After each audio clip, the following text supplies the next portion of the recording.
భాగవతం 7వ ఎపిసోడులోకి స్వాగతం. ఈ ఎపిసోడులో మహావిష్ణువు కంటినీరు సరస్సుగా ఏర్పడటం గురించి, ఆయన కపిలునిగా భూమిపైన అవతరించి సాంఖ్యయోగాన్ని లోకానికి అందించటం గురించి చెప్పుకుందాం. సృష్టి ఆదిలో విష్ణుదేవుని ఆజ్ఞానుసారం బ్రహ్మదేవుడు సృష్టి చేయడానికై సంకల్పించాడు. అందుకోసం ఆయన తన దేహం నుండి ప్రజాపతులను సృష్టించాడు. ప్రజాపతి అంటే ప్రజలకు ప్రభువు అని అర్థం. వీరి గురించి ఒక్కో పురాణంలో ఒక్కో రకంగా ఉంటుంది. కొన్నింటిలో వీరు 7 అని, కొన్నింటిలో 10 అని, కొన్నింటిలో 16 అని, మరికొన్నింటిలో 21 మంది ప్రజాపతులు అని ఉంటుంది. వారి పేర్లు వరుసగా రుద్ర, మను, దక్ష, భృగు, ధర్మ, తప, యమ, మరీచి, అంగీరస, ఆత్రి, పులస్త్య, పులహ, క్రతు, పరమేష్టి, వశిష్ఠ, చంద్ర, కర్దమ, క్రోధ, ఇంకా విక్రిత అనువారు. ఇలా ప్రజాపతులను సృష్టించిన బ్రహ్మ వారిని ప్రకృతిని విస్తరింపజేయమని, ప్రజాసృష్టి చేయమని ఆజ్ఞాపిస్తాడు. ఈ ప్రజాపతులందరిలో కర్దముడు అను ఆయన ఒకరు. ఈయన బ్రహ్మదేవుని ఛాయ నుండి జన్మించాడు. ఇతను సరస్వతీ నదీ తీరంలో 10,000 సంవత్సరాలు తపస్సు చేశాడు. విష్ణుదేవుని కోసం కఠోరమైన తపస్సు చేశాడు. చివరికి మహావిష్ణువు సత్యయుగం ఆరంభంలో ప్రత్యక్షం అయ్యాడు. గరత్మంతునిపై నిలబడి కోటి సూర్యుల తేజంతో వెలిగిపోతూ శంకు, చక్రం, గద, పద్మములతో కదలివచ్చి దర్శనం ఇచ్చాడు. ఆయన దర్శనంతో కర్దముడు ఉప్పొంగిపోయాడు. ప్రభు సాలీడు స్వయంగా గూడును అల్లుకుని తనను తాను రక్షించుకుని తిరిగి తానే దానిని నాశనం చేస్తుంది. అలాగే నీవు కూడా నీ యోగమాయ చేత సత్వ, రజ, తమో గుణాలను సృష్టిస్తున్నావు, రక్షిస్తున్నావు, చివరికి సంహరిస్తున్నావు. నీవు రూపము లేనివాడవు, కానీ చిత్ర విచిత్ర రూపములు ధరిస్తావు, చిత్ర విచిత్ర రూపములను సృష్టిస్తావు. స్వామి, నీ పాదాలను సేవించిన వారి కోరికలు తీరుస్తావు అంటూ అనేక విధాలుగా మహావిష్ణువును ప్రార్థించాడు కర్దముడు.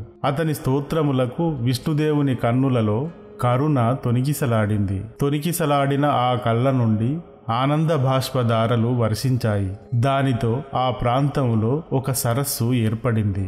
దానికి బిందు సరోవరం అని నామకరణం చేశారు. తర్వాత మహావిష్ణువు, కర్దమ, నీవు ఏమి ఆశించి నన్ను గురించి తపస్సు చేశావో దానిని నేను గ్రహించాను. నీ కోరిక తప్పక తీరుతుంది.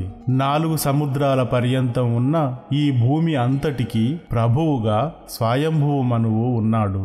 అతనికి ఒక కూతురు ఉంది, పేరు దేవహూతి. అలాంటి మనువు తన భార్య శతరూపతో కలిసి నీ వద్దకు వచ్చి తన కూతురు దేవహూతిని నీకు ఇచ్చి వివాహం జరిపిస్తాడు. దేవహూతి వలన నీవు 9 మంది కూతుళ్లను పొందుతావు.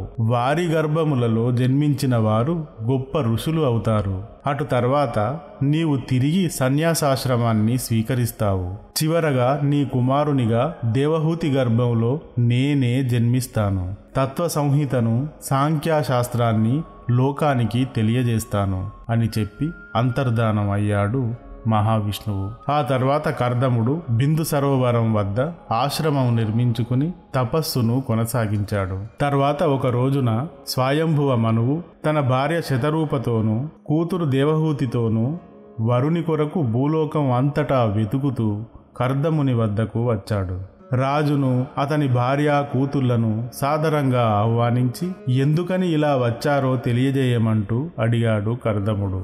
దానికి మనువు, కర్దమ మహానుభావ, ఇదిగో నా వెంట వచ్చిన ఈ యువతి నా కూతురు దేవహూతి. నా కుమారులు ప్రియవ్రత, ఉత్తానపాదుల చెల్లెలు. ఈమెకు వరునికై వెతుకుతున్నాము. కానీ నారద మహర్షి ఒకసారి తమరి గురించి నా కూతురికి చెప్పాడు. అప్పటి నుండి ఈమె తమరినే పెళ్లాడుతానని నిర్ణయించుకున్నది. కనుక మహాత్మా, ఈమెను భార్యగా స్వీకరించు అని ప్రార్థించాడు. మహారాజా, నాకు కూడా వివాహం చేసుకోవాలన్న సంకల్పం కలిగింది. నేను ఈమెను వివాహం చేసుకుంటాను.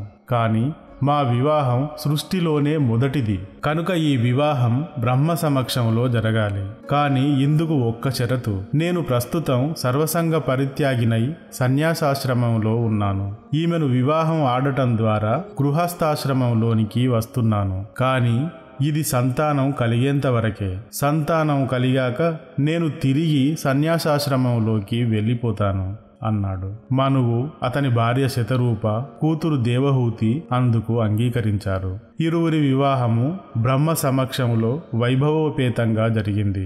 అలా సృష్టిలోనే మొట్టమొదటి పెళ్లి జరిగింది. కాలం గడుస్తూ పోయింది. కర్దముడు తన తపస్సే లోకంగా జీవించసాగాడు. అతని సేవలోనూ ఉపవాస దీక్షలోనూ దేవహూతి కళావిహీనమై చిక్కిపోయింది. అప్పుడు ఒకరోజు కర్దముడు, ఎందుకు ఇలా చిక్కిపోతున్నావు? నేను మహా తపస్సంపన్నుడిని. నీకు ఏది కావాలన్నా నా తపశ్శక్తితో సృజించి ఇవ్వగలను, కోరుకో అన్నాడు.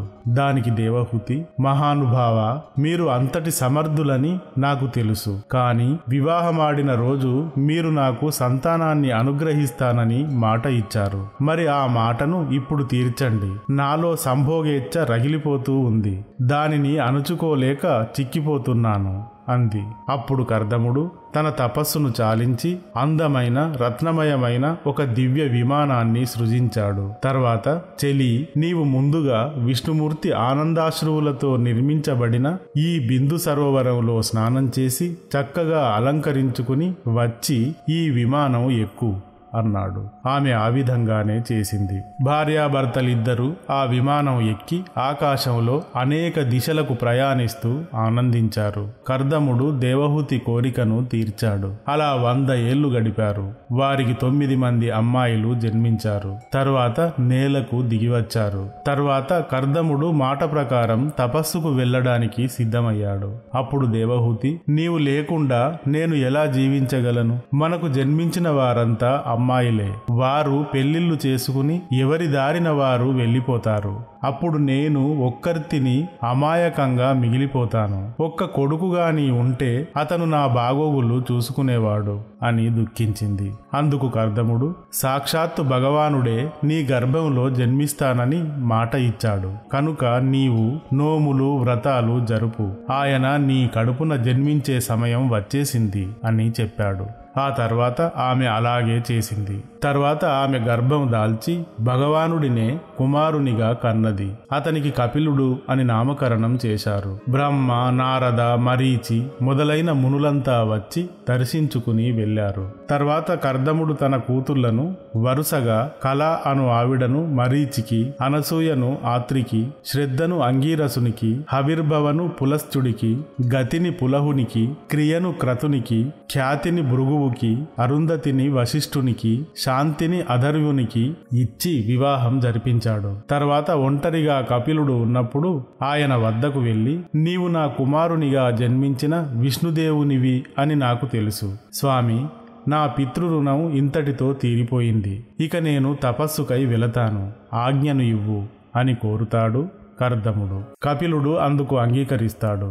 కర్దముడు తపస్సుకై వెళ్లి దీర్ఘకాలం తపస్సు చేసి చివరికి ఒకరోజు పరమపదం చేరుతాడు. కర్దముడు వెళ్లిపోయాక కపిలుడు బిందు సరోవరం వద్దనే అదే ఆశ్రమంలో ఉన్నాడు. ఒకరోజు తల్లి దేవహూతి ఆయన వద్దకు వచ్చి, కుమారా, నేను ఈ ప్రాపంచిక విషయాల పట్ల పూర్తిగా విసిగిపోయాను. నేను పూర్తిగా అజ్ఞానాంధకారంలో మునిగిపోయి ఉన్నాను. ఈ సంసార బంధనాల నుండి బయటపడు జ్ఞానాన్ని ఉపదేశించు అని తన కొడుకు రూపంలో ఉన్న విష్ణుమూర్తిని ప్రార్థించింది. అప్పుడు కపిల భగవానుడు తల్లికి సాంఖ్యయోగాన్ని ఇలా ఉపదేశించాడు. అమ్మా, ప్రకృతి సత్వము, రజస్సు, తమస్సు అని 3 గుణములు కలిగి ఉంటుంది. ఈ మూడింటికి జ్ఞానాన్ని కనిపెట్టగల శక్తి ఉంటుంది. కానీ మనిషి వీటికి ఆకర్షించబడతాడు. ఈ ఆకర్షణ వల్ల ప్రకృతి వేరు అని, తాను వేరు అని గుర్తించలేకపోతాడు. ప్రకృతి యొక్క గుణాల వల్లనే పనులు జరుగుతాయి. అలా జరపబడుతున్న పనులు అన్నింటికీ తానే కర్తను అనుకుంటాడు మనిషి. అందుకే అతనికి జన్మ, మృత్యువు అను బంధనాలు ఏర్పడతాయి. సుఖం, దుఃఖం మనిషికి ఈ రెండే ప్రాప్తిస్తూ ఉంటాయి. కానీ ఈ రెండూ కూడా మానసిక అనుభూతులు మాత్రమే గాని అవి వస్తు రూపంలో ఉండవు. అంటే సుఖానికి ఒక రూపంగాని, దుఃఖానికి ఒక రూపంగాని ఉండవు. మనిషి ఈ అనుభూతుల పరంపరలో జీవిస్తూ ఉంటాడు. కనుక వస్తువులతో కూడిన ఈ ప్రకృతి వేరు, అనుభూతులతో జీవించే మనిషి వేరు. కాని మనిషి దీనిని గుర్తించడు. వస్తువులలోనే సుఖం ఉందనుకుంటాడు. ఒక బంధనానికి మరొక బంధాన్ని ముడివేసుకుని చివరికి సాలెగూడు లాంటి బంధనాలలో చిక్కుకుని మనశ్శాంతిని కోల్పోతాడు. అందుకని ప్రకృతి వేరు, పురుషుడు వేరు అని తెలుసుకోవాలి. కానీ ప్రకృతిలో జీవించే పురుషుడు వేరుగా ఎలా ఉండగలడు అని అనిపిస్తుంది. అందుకు ఒక్కటే ఉదాహరణ. తామరాకు పైని నీటి బిందువుల ఈ ప్రకృతి అను సంసార బంధంలో మనస్సు అను బిందువును ఉంచాలి. సంసారంలోని సుఖం దుఃఖం ఏది మనస్సుకు అంటనీయకూడదు. ఇది అభ్యాసము వల్ల తప్పక సాధ్యమవుతుంది అని అనేక విధాలుగా చెప్పి తర్వాత అష్టాంగ యోగం గురించి కూడా చెప్పాడు. తర్వాత మానవ జీవితంలోని అనేక దశలను గురించి చెప్పాడు. అలా కపిలుని ద్వారా జ్ఞానోదయం కలిగింది దేవహూతికి. తర్వాత కపిలుడు తాను వచ్చిన పని పూర్తి అయింది, ఇక వెళ్ళిపోతున్నాను అని చెప్పి నేను ఉపదేశించిన విధంగా పాటించినట్లయితే త్వరలోనే పరమపదము చేరుకోగలవు అని తల్లికి చెప్పి వెళ్ళిపోయాడు. ఆ తర్వాత సరస్వతీ నది ఒడ్డున సర్వసంగ పరిత్యాగం చేసి దైవాన్ని ధ్యానిస్తూ తాపసిలా మారింది దేవహూతి. చివరికి ఒకానొక రోజు ఆమె ఆత్మ భగవంతునిలో లీనమైపోయింది. ఆమె వదిలిన శరీరం సిద్ధపాదం అను నదిగా రూపొంది ఆ ప్రాంతంలో ప్రవహించింది. ఆ విధంగా మనువు కూతురు అయిన దేవహూతి కొడుకు కపిలుని ద్వారా బ్రహ్మజ్ఞానం పొంది పరమాత్మునిలో ఐక్యమైపోయింది. ఇక ఆశ్రమం విడిచి వెళ్లిన కపిలుడు వాయువ్య దిశగా ప్రయాణించాడు. అటువేపున సిద్ధులు, చారణులు, గంధర్వులు ఉన్నారు. వారు ఆయనకు మొక్కి ఆయన తపస్సు చేసుకోవడానికి ఆశ్రమాన్ని నిర్మించారు. అక్కడ ఆయన తపస్సు చేసుకుంటూ ఉండిపోయాడు. ఇక భాగవతంలోని తర్వాతి కథను 8వ ఎపిసోడులో చెప్పుకుందాం. Thank you.